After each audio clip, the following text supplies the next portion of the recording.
dark screen. A single voice cuts through the silence. Do you ever feel like people are losing the ability to think for themselves? Pause. Sound of distant static. Images of crowded streets. Faces glued to phones. Headlines flashing on screens. Like the world is drowning, not in ignorance, but in noise. Today, we live in an age of instant answers. One click, one swipe. A world where opinions spread faster than truth.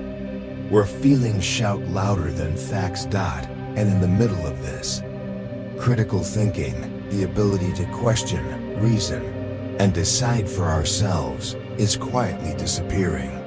This isn't just a cultural shift. It's a crisis. Because when thinking dies, society begins to sleepwalk. And when society sleepwalks, history has shown us it always walks off a cliff. This is the story of how we got here, why our minds are under siege, and how we can fight back. Once, knowledge was a treasure.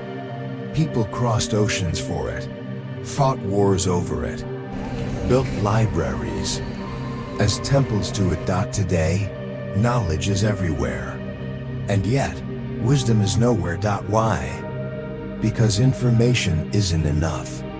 Without critical thinking, information becomes noise. Noise becomes confusion. And confusion becomes control. Look around. Algorithms decide what you see. Echo chambers decide what you believe. And influencers decide what you value. We've traded thought for convenience, truth for comfort. And in doing so, we've built a world where entire populations can be manipulated. With nothing more than a trending hashtag. Scene fades into black and white footage of a crowded subway. Faces expressionless. Phones glowing in every hand. Once, humans were storytellers. We spoke to each other. We questioned each other. We debated ideas around fires in marketplaces and homes. But slowly, something changed. First came mass media, a few voices speaking to millions. Then came advertising designed not to inform, but to manipulate desire. And then, the digital revolution, where billions of voices screamed at once. Until no one could truly hear anything. We became overwhelmed. Overloaded. OVERST. And in that constant flood, our minds sought shortcuts. Psychologists call it cognitive ease. Our brains prefer what's simple, familiar, repeated. Not what's true, not what's right. Just what's easy. So we started outsourcing thinking. We let headlines tell us what's happening. We let influencers tell us what's cool. We let algorithms tell us who we are. And bit by bit, we stopped asking, why? Meet Sarah. She's 29. Smart. Educated. She scrolls through her phone every morning. A mix of politics, celebrity gossip, health tips, and viral outrage. She thinks she's informed. But ask her a simple question. Why do you believe that? And she hesitates. Not because she's unintelligent, but because she's never truly examined her beliefs. She absorbed them like secondhand smoke, and Sarah is not alone. Most of us are Sarah. We live in a world that feeds us answers before we even know the right questions to ask. This isn't just technology's fault. It's human nature. Social validation feels good. Being part of a group feels safe. Agreeing is easier than standing alone, and so we conform. Even when the group is wrong, even when the truth is clear. History is full of examples.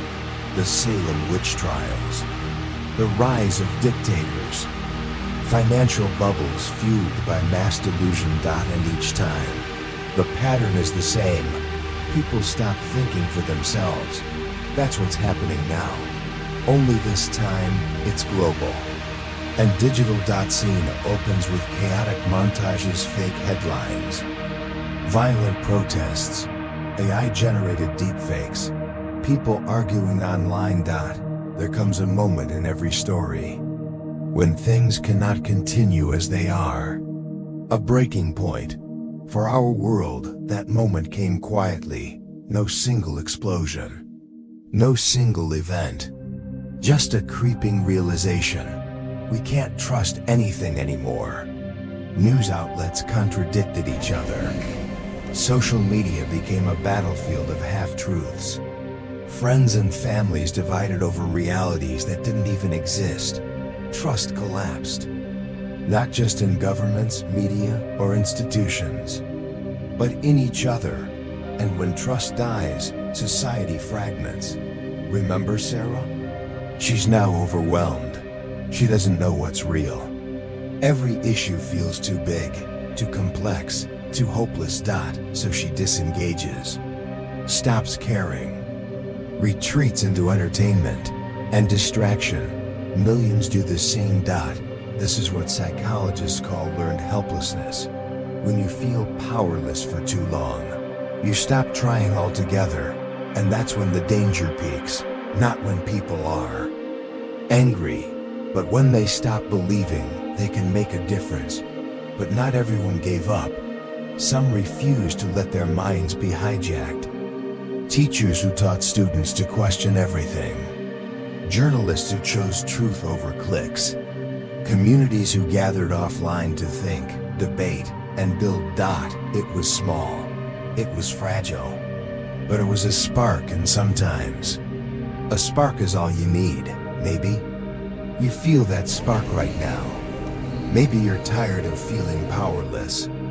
Maybe you're ready to fight back, not with anger, but with awareness. This is where the story turns. Not because the world suddenly changes, but because you decide to change. Scene opens with a single match being struck in darkness. The flame burns bright against the void. Critical thinking isn't a gift, it's a skill, one you can rebuild. The first step? Admit the problem. You've been trained to consume, not to question. Trained to react, not to reflect. Trained to follow, not to lead. But training can be undone. To think clearly in today's world, you need 3 pillars. 1. Awareness. See the forces shaping your thoughts. Every ad, every post, every headline is designed to influence you. When you notice this, you begin to take back control. Point 2. Curiosity. Ask why about everything.